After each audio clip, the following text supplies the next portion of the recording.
संस्कृति एवं युवा विभाग और इसी के साथ दिवस के बाद से हम लोगों ने विभाग की ओर से कलाकारों को कला पुरस्कार देने की प्रथा और इस कार्यक्रम की शुरुआत की।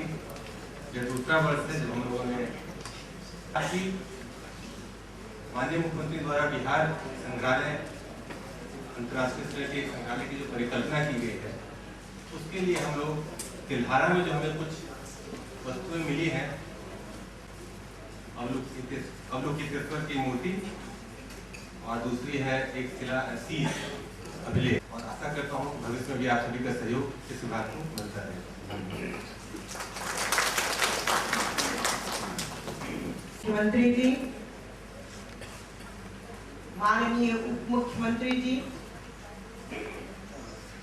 माननीय मुख्यमंत्री के सांस्कृतिक सलाहकार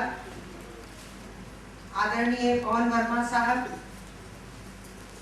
कला संस्कृति और युवा विभाग के सचिव चंचल कुमार जी, यहाँ इस सभागार में उपस्थित जिनके लिए ये सारे आयोजन किए गए हैं, ऐसे हमारे आदरणीय कलाकारगण, अतिथिगण और पत्रकार बंधु, जैसा कि सचिव महोदय ने बताया, बिहार राज्य जब अपना शताब्दी वर्ष मना रहा था तो एक यह परिकल्पना हुई कि हमारे जो कलाकार हैं उनको हम सम्मानित करें, और इसलिए शताब्दी वर्ष में इसकी शुरुआत की गई। और हमारा यह सौभाग्य भी रहा कि शताब्दी वर्ष का पुरस्कार भी माननीय मुख्यमंत्री द्वारा दिया गया था गांधी मैदान में, और आज दूसरे वर्ष भी यह पुरस्कार माननीय मुख्यमंत्री के द्वारा दिया जा रहा है। बिहार में कला और संस्कृति के क्षेत्र में एक पुनर्जागरण का वातावरण बना। यह तो नहीं कर सकती कि बहुत अच्छा, बहुत आदर्श वातावरण बना है, लेकिन एक पुनर्जागरण का वातावरण बना और लगातार कार्यक्रम हो रहे हैं चाक्षुष कला में, प्रदर्श कला में। और एक बहुत बड़ी उपलब्धि ये है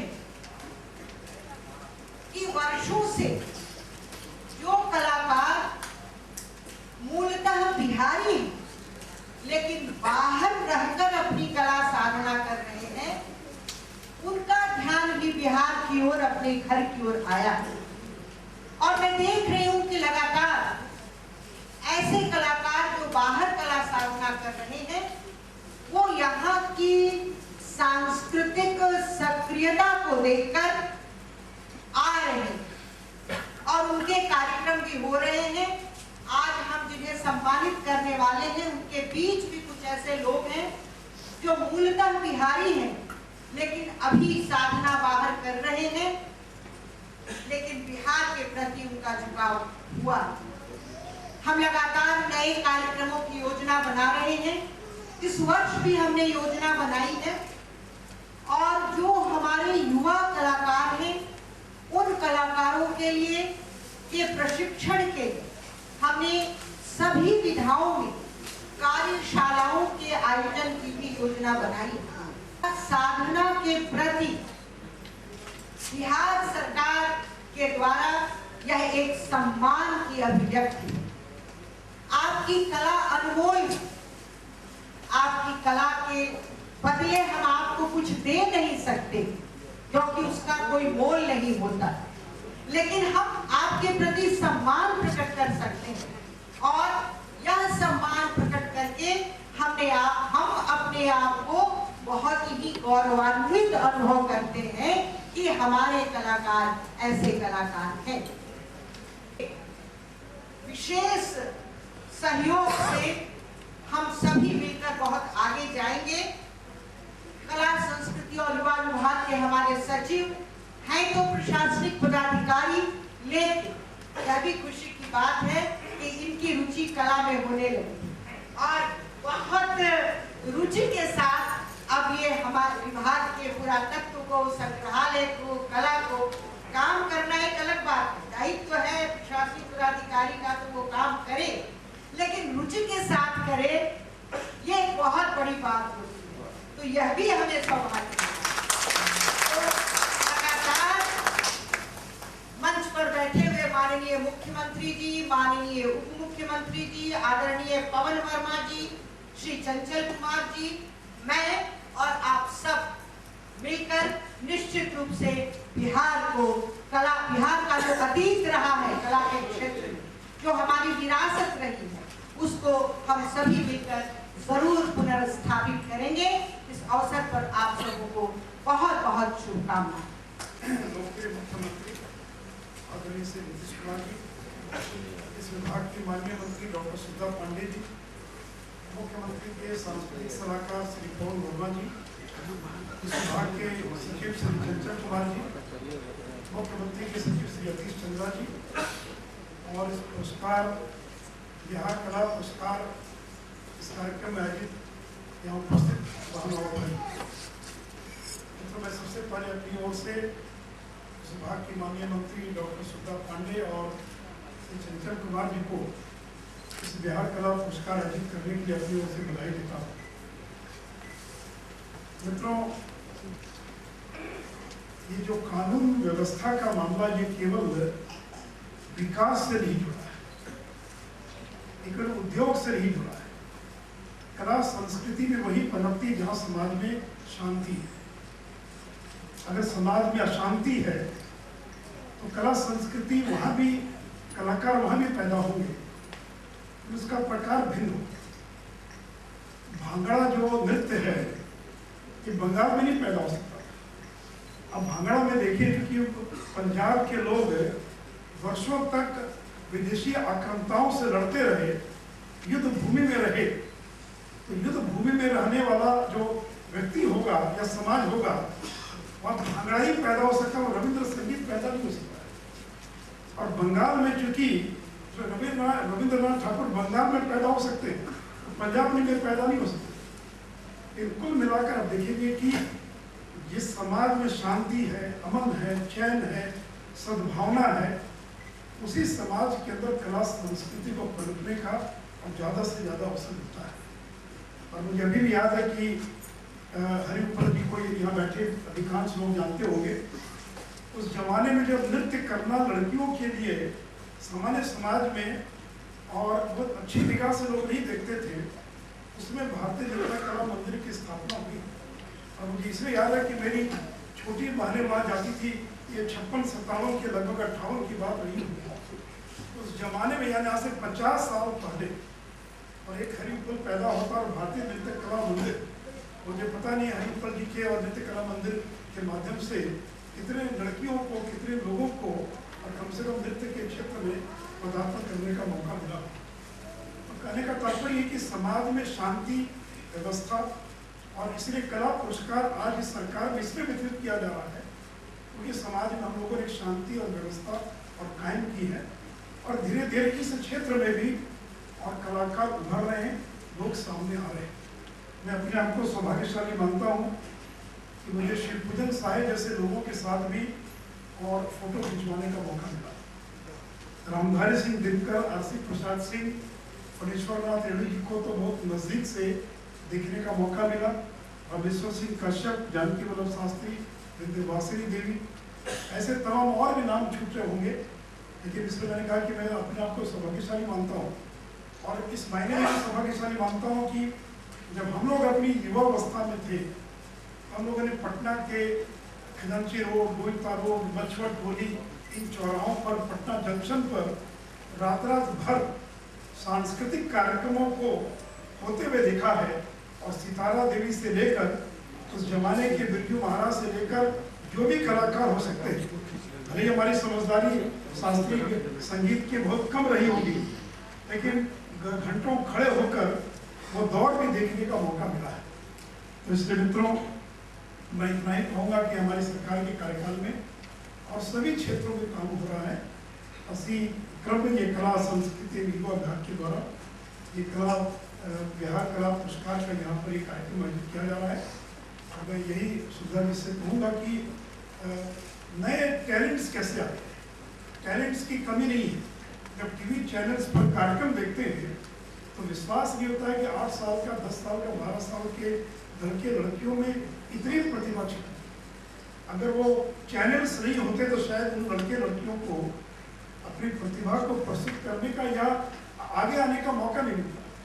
तो बिहार के भी कलाकार जो भी थे, जो छिपी हुई प्रतिभाएं गाँव के अंदर, समाज के अंदर, उनको अवसर मिलने की आवश्यकता नहीं। तो बेचारे गुदड़ी के बाद वो गुदड़ी में रह जाएंगे, उनका पूरी जिंदगी और वो रोटी कमाने में ही चली जाएगी और उनकी प्रतिभा जो है वो कभी प्रकट नहीं हो पाएगी। तो किस तरह से इस तरह के टैलेंट्स को और सरकार के प्रयास से, अभी तो जो लोग आगे आए हैं वो अपने प्रयास से आए हैं, संभवतः इसमें सरकार की कोई बहुत बड़ी भूमिका नहीं है, लेकिन सरकार के प्रयास से इस तरह की जो अलग अलग क्षेत्रों, विधाओं के अंदर जो टैलेंट्स हैं उनको कैसे आगे लाया जाए, इस दिशा में भी सरकार अपनी ओर से प्रयास करेगी। भारत में भी बैंगलोर, कोलकाता, भोपाल, मुंबई, हैदराबाद, चेन्नई आदि शहरों में भी आपकी कला का प्रदर्शन हुआ। घूम जाइए थोड़ा सा। इनकी कलाकृतियाँ मॉडर्न आर्ट गैलरी नई दिल्ली, राष्ट्रीय ललित कला अकादमी मैसूर संग्रहालय, मैसूर ललित कला केंद्र आदि स्थानों और संस्थान, जिसे डॉक्टर कलाकार आपने डॉक्टर प्रणव प्रकाश, आपकी पेंटिंग की खासियत है उसमें मानवीय मूल्यों का विशेष तौर से होना। इनकी हाल ही में प्रदर्शनी हुई जिसका विषय था स्टॉप कलाकारों के रूप में देश में सृजनशील एवं सक्रिय हैं, उनमें सबसे महत्वपूर्ण है युवा महोत्सव पटना में, तपस्वी आर्ट गैलरी नई दिल्ली। लोक कला के लिए सीता देवी वरिष्ठ पुरस्कार मरणोपरांत जिन्हें प्रदान किया गया स्वर्गीय चक्रवर्ती देवी के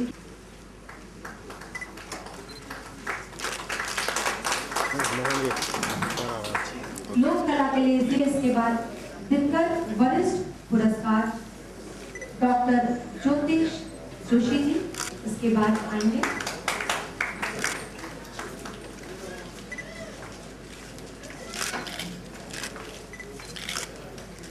आपको यूजीसी फेलोशिप, साहित्य फेलोशिप, राष्ट्रीय हिंदी देवी सहस्त्राब्दी सम्मान, साहित्य कृति सम्मान, राष्ट्रीय पत्रकारिता फेलोशिप जैसे अनेक सम्मान मिल चुके हैं। इनके बाद ख्याति लक्ष्य श्री राहुल जी, और इनके बाद मैं आवाज देती हूँ पंडित गोवर्धन मिश्र जी को। प्रदेश कला के क्षेत्र में शास्त्रीय गायन के लिए पंडित राम चतुर्वेदी पुरस्कार पंडित गोवर्धन मिश्र, और शास्त्रीय गायन के लिए ही पंडित राम चतुर्वेदी युवा पुरस्कार प्रदान किया जा रहा है श्री रजनीश कुमार जी को। पंडित गोवर्धन मिश्र जी के बाद श्री रजनीश कुमार।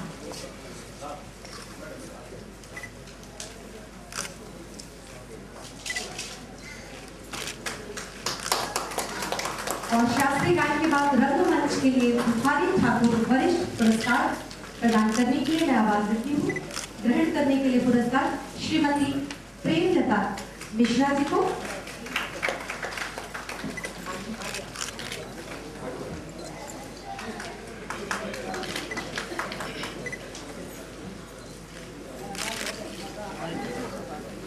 श्रीमती प्रेमलता मिश्रा जी के बाद मैं आवाज देती हूँ श्रीमती नवनीत और श्रीमती नवनीत शर्मा जी पुरस्कार ग्रहण करते हुए, और इनके बाद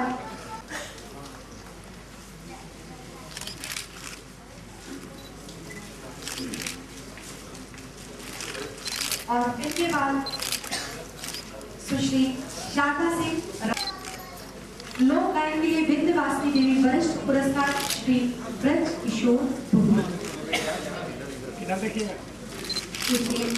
शारदा सिंह के बाद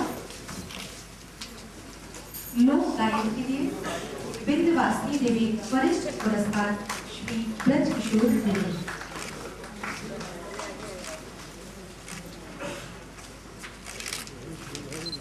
लोक गायन के लिए विंध्यवासिनी देवी युवा पुरस्कार ग्रहण करने के लिए मैं आवाज देती हूँ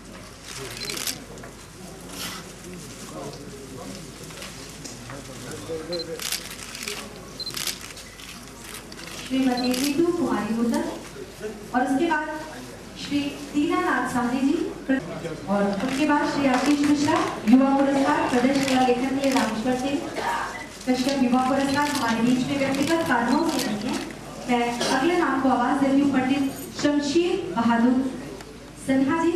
वाद्य वादन के लिए बिस्मिल्लाह खां वरिष्ठ पुरस्कार श्री पंडित शमशेर बहादुर सिन्हा कलाकार हैं और वर्ष 1975 से दूरदर्शन के कलाकार के तौर पे भी तबला वादन के लोगों को अभिभूत करते पंडित शमशेर बहादुर सिन्हा जी।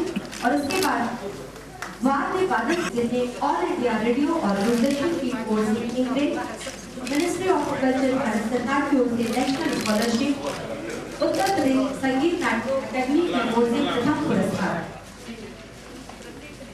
श्रीमती नीलम चौधरी नृत्य के लिए अम्रपाली वरिष्ठ पुरस्कार श्रीमती नीलम चौधरी।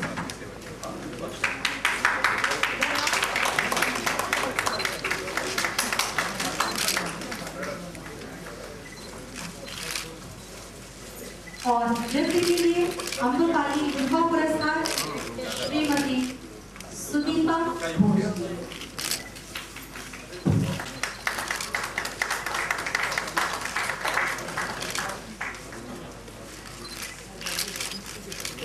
और अब मैं बड़े ही सम्मान के साथ हमारे वयोवृद्ध चित्रकार कलाकार वर्षों से आकृति को बुनने वाले कलाकार शब्दों से चित्रों को गढ़ने वाले कलाकार और खुद के हाथों से नए निर्माण करने वाले कलाकार श्री आनंदी प्रसाद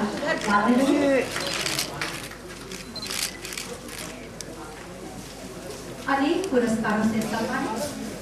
और इसके बाद श्री विष्णु बंधु जी वयोवृद्ध जिनको 2012 के लाइफ टाइम अचीवमेंट पुरस्कार प्रदान किया जा रहा है।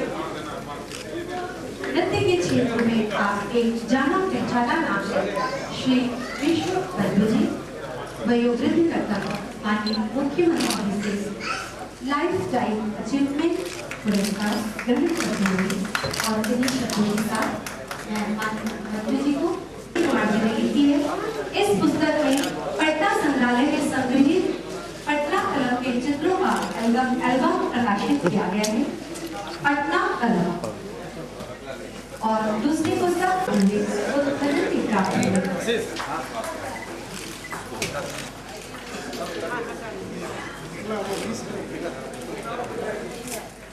जिसके निर्माणाधीन संग्रहालय के लिए माननीय मुख्यमंत्री जी आज इस समारोह में लोकार्पित कर रहे हैं।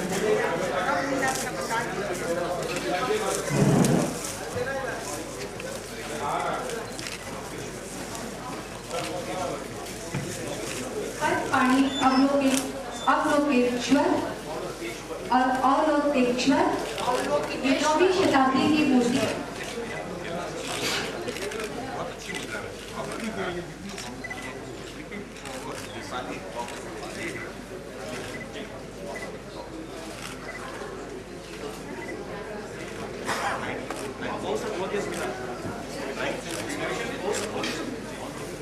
अवलोकितेश्वर जी की ये मूर्ति जो उत्खनन में प्राप्त हुई और निर्माणाधीन संग्रहालय में रखी जाएगी। माननीय मुख्यमंत्री जी के कर कपड़ों द्वारा इसे लोकार्पित किया जा रहा है।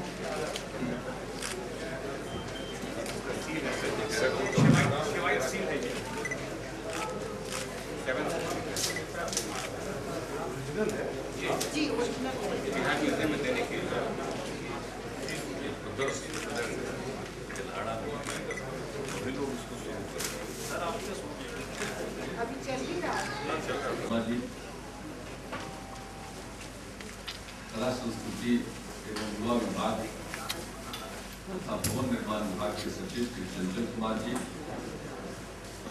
हमारे सचिव श्री अतीश चंद्रा जी,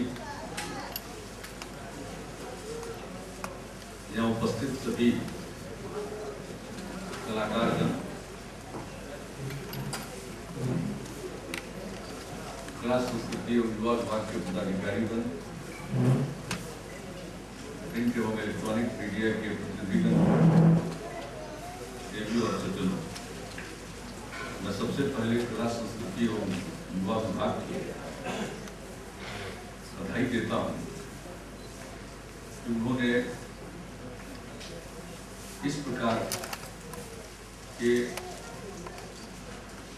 कलाकार सम्मान पुरस्कार योजना की शुरुआत की है शताब्दी वर्ष से, और आज दूसरे वर्ष में इसे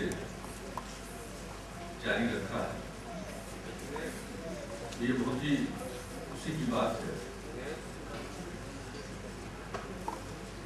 कलाकारों को सम्मानित करना अपने को सम्मान देने जैसा है। हर दौर में, हर युग में कला अपने रूप में प्रकट हुई है। हम अपने दौर की कला को, कला की साधना करने वालों को अगर हम सम्मानित करते हैं तो यह अपने कर्तव्य का ही निर्वहन करते हैं, और इसके लिए और इसकी शुरुआत करने के लिए कला संस्कृति एवं युवा विभाग निश्चित रूप से प्रशंसा का पात्र है। इसलिए मैंने इन्हें बधाई दी, और इस अवसर पर आपने मुझे भी बुलाया और मुझे यह सम्मान दिया कि मैं कलाकारों के इस कार्यक्रम में उपस्थित हूँ। एक शुरुआत है, हमें और आगे जाना होगा, और ठीक है, हमारी जो स्थितियां रही हैं इन सब चीजों पर एक दौर में ध्यान नहीं दिया गया। जिसको पटना मशहूर रहा है कलाकारों को सम्मानित करने के लिए और कलाकारों की हौसला अफजाई करने के लिए, जिसका जिक्र अभी माननीय उप मुख्यमंत्री जी कर रहे थे। कितने कलाकार पटना में आते थे, सबके कार्यक्रम होते थे, पूरी रात हजारों की संख्या में लोग घूमते रहते थे, जिसकी जिनमें रुचि, दिलचस्पी, उन कार्यक्रमों में लोग हिस्सा लेते थे। लेकिन बीच के समय में ये परंपरा बाधित हुई है और धीरे धीरे अन्य प्रकार से अब ये फिर से प्रकट हो रही है। और सरकार की तरफ से भी 2006 में एक कार्यक्रम का आयोजन गांधी मैदान में किया गया, और हम लोग आगे भी इसको प्रोत्साहित करने के लिए तत्पर रहेंगे। लोगों के प्रयास से इस तरह के कार्यक्रम आगे बढ़ सकते हैं। तो यह भी बहुत ही बड़ी चीज हो रही है, और संस्कृति के क्षेत्र में काफी कोशिशें हो रही हैं। हमारा संग्रहालय, प्रसिद्ध संग्रहालय है पटना का, जो लोग भी आते हैं संग्रहालय जाने की कोशिश करते हैं, बहुत हम लोग अनुरोध करते हैं, यदा कदा कभी कुछ काम वो करते हैं। और पिछले 50 साल में मुझको तो नहीं मालूम है कि बिहार में कोई ऐसा विलक्षण कार्य किया गया हो, बल्कि अनेक जगहों पर काम शुरू करके लोगों ने छोड़ दिया। ये तो बहुत कुछ प्रकट होना बाकी है, एक्सप्लोर करने की जरूरत है। तो तिल्हाड़ा में भी हम लोगों ने तय किया कि राज्य सरकार की तरफ से किया जाए, और कला संस्कृति विभाग में भी जो आर्कियोलॉजी का काम था वो थोड़ा सा धीमा पड़ा हुआ था, सुसुप्तावस्था में था, तो उसको भी जगाया गया, उनको भी सहारा दिया गया। और आज मैं देखता हूँ लोग कहते हैं कि वो बिल्कुल ही दुखी रहते थे, लेकिन मैं देखता हूँ कि अब लोगों को आनंद की अनुभूति होती रहती है। और उस दौर में हमने कोशिश की है कि जहाँ कहीं भी कुछ छिपा हुआ है उसको हम उभारें। जनश्रुतियों में जिन बातों का उल्लेख है या जहाँ कहीं भी हम जाते हैं, मंदिरों को हम जाते हैं तो सब जगह लोग बता देते हैं कि साहब यहाँ पर तो भगवान राम आए थे, तो यहाँ पांडवों का था। तो उसके बाद लोग कहेंगे कि भगवान बुद्धराज में हम इस काम किए थे। तो अब तो धीरे धीरे इतनी चीज़ों के बारे में जानकारी मिल रही है, कभी कभी तो बहुत आश्चर्य होता है कि सब कुछ यही है। अहल्या का उद्धार भी यही किया भगवान राम ने। राम परशुराम संवाद भी हुआ, परशुराम जी का धनुष भी वापिस राम जी ने वही ले लिया। तो अनेक स्थल है जाने का मौका मिलता है, उसको भी जब देखते हैं तो आश्चर्य होता है।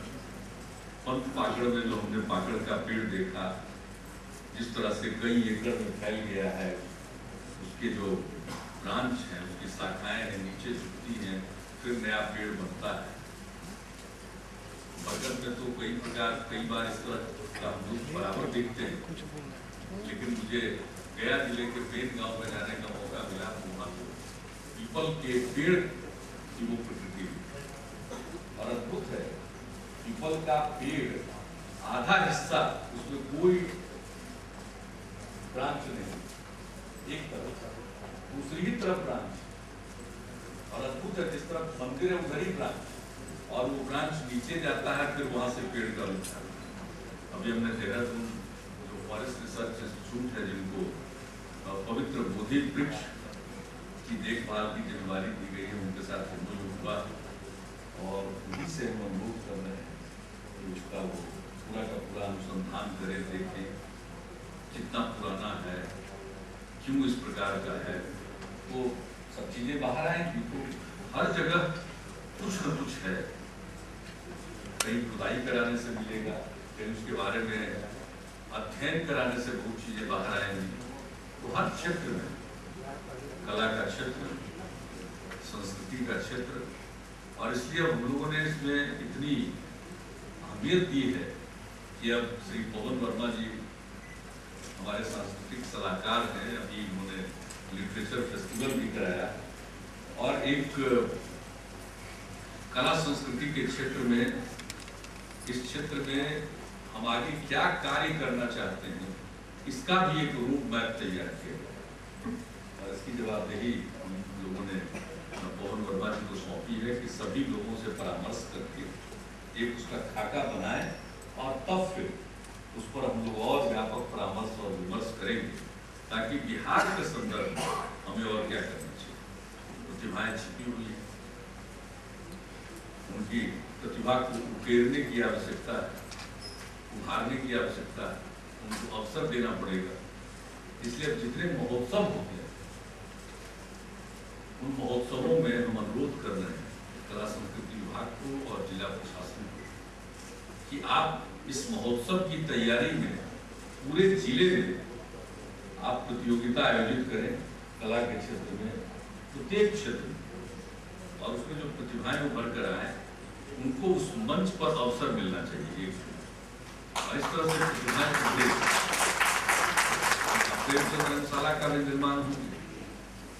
वहाँ भी हमने कहा कि भाई प्रेमचंद रंगशाला में जो उभरते हुए कलाकार, उनके लिए जरा जो प्रेमचंद रंगशाला दीजिए, तो उसमें जरा कम पैसा लीजिए। मुझे अनुरोध किया, जरूर उसको वर्कआउट कर रहे हैं, क्योंकि जितना बढ़िया बन गया है उसके लिए